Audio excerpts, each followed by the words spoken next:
Ladies and gentlemen, many of you might have heard that one of the officers that was responsible for the killing of Breonna Taylor was fired.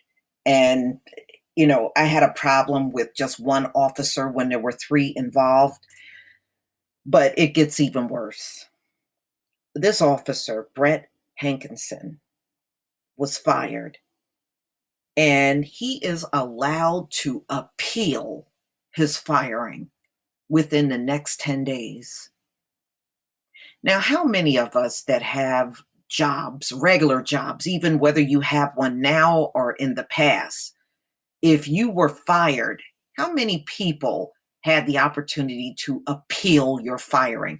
And see, this is part of the problem right here. These cops got all kinds of perks that the average citizen does not have, and it absolutely should not be this way. And the police unions, they are the ones responsible for this kind of stuff.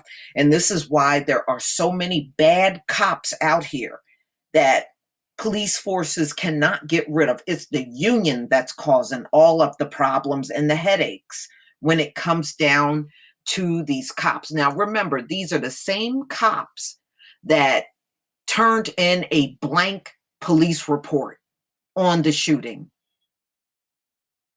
On that alone, all three cops should have been fired. No excuses.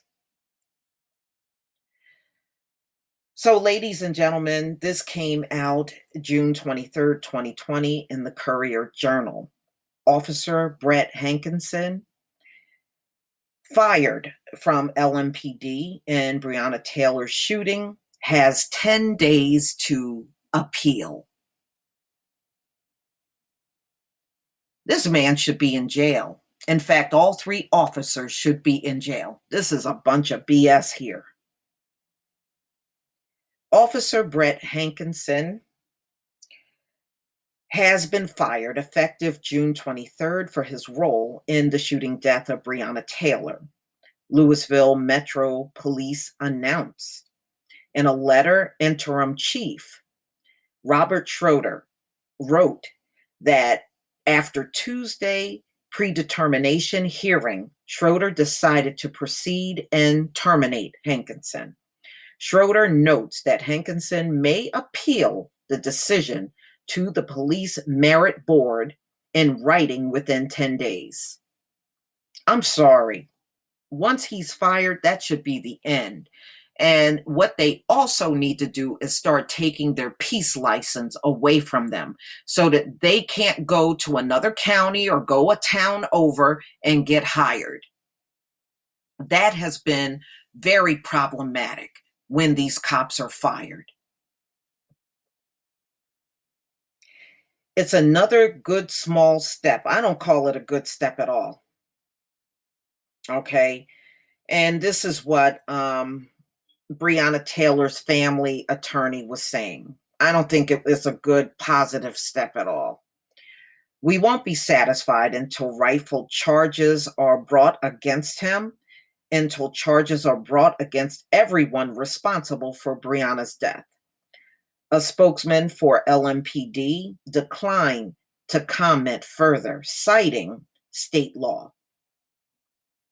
Taylor, a 26-year-old ER technician, was in her South End apartment when Louisville Metro Police fatally shot her just before 1 a.m., March 13th, while serving a search warrant as part of a narcotics investigation.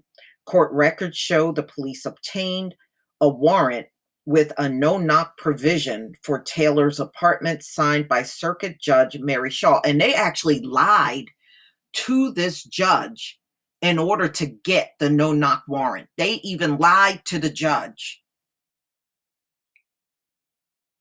Even so, officials have said that plainclothes officers knocked and announced their presence before breaking into Taylor's door with a battering ram. Now, the neighbors at that same apartment complex said these cops absolutely did not announce themselves. And I believe those neighbors.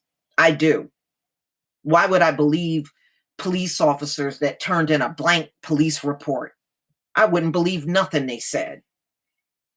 Taylor's boyfriend, Kenneth Walker, who was also in the apartment, fired one shot in response, hitting Jonathan Mattingly in the thigh. Mattingly, Hankison, and Officer Miles Cosgrove all fired their weapons, killing Taylor. All right, so you know this. How did all three officers fire their weapon, but only one guy gets fired? Wow. Walker said he fired because he thought intruders were breaking in. Anybody would have thought that, especially if they didn't announce themselves.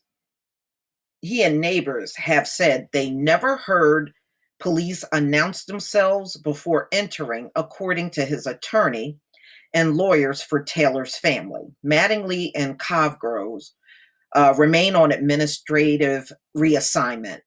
No officers have been criminally charged in Taylor's death. Well, I don't know what they're holding back for. This should have been done. This happened in March. I don't know what's taking them so long.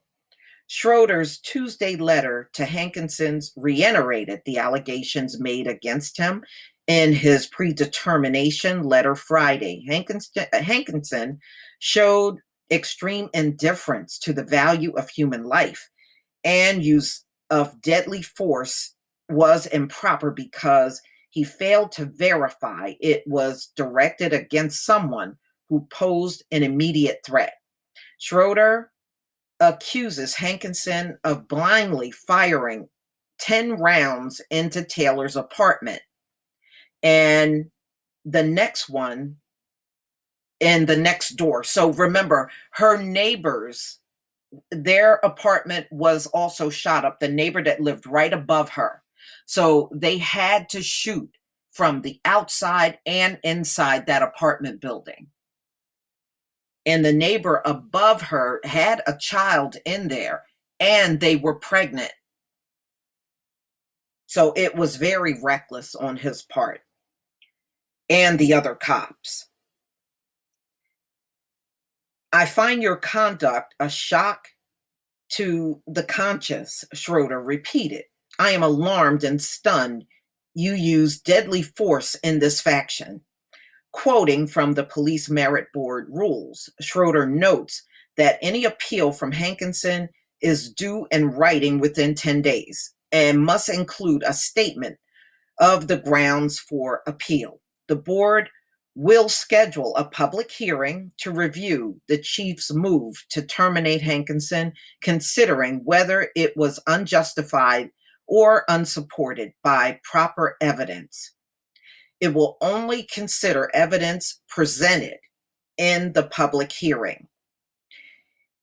If it determines that the action was unjustified, it can set aside the chief's order and create a new penalty or opt to reinstate Hankison employment. Yeah, well, I think all hell is going to break loose if you try to employ this man again. I'm just saying, you may have your rules and you may have your procedures, but it is not the right thing to do to bring this man back. You know, he needs to be jailed, if anything else. Okay. Okay, so that could mean any hearing for Hankison could be scheduled after a decision on criminal charges is made by the state's attorney general and U.S. Department of Justice, and until any future cases are resolved. So, look like they do have some type of advisory board. Now, what they will do to this cop, I don't know. You know, Unfortunately, when it comes down to investigating themselves, or even sometimes when they have these boards in place, it doesn't make a difference whatsoever. And these cops will fail to get the kind of punishment that they really truly deserve. We have seen this over and over and over. I feel so bad for Breonna Taylor's family. This woman worked as an EMT. They didn't even take that into consideration. They just went in there, guns a-blazing, killed this woman for no reason. No reason. Her apartment was on the warrant, but the warrant was not for her. And they really should not have been there. Technically, when you look at the case, which many of you already know, they should never have been there in the first place. And then they tried to put attempted murder charges on Kenneth Walker, her boyfriend. And that didn't even make any sense. But since all of this has happened, the no-knock warrant has been banned in Kentucky, where this took place. But to me, they just go way too light on these police officers.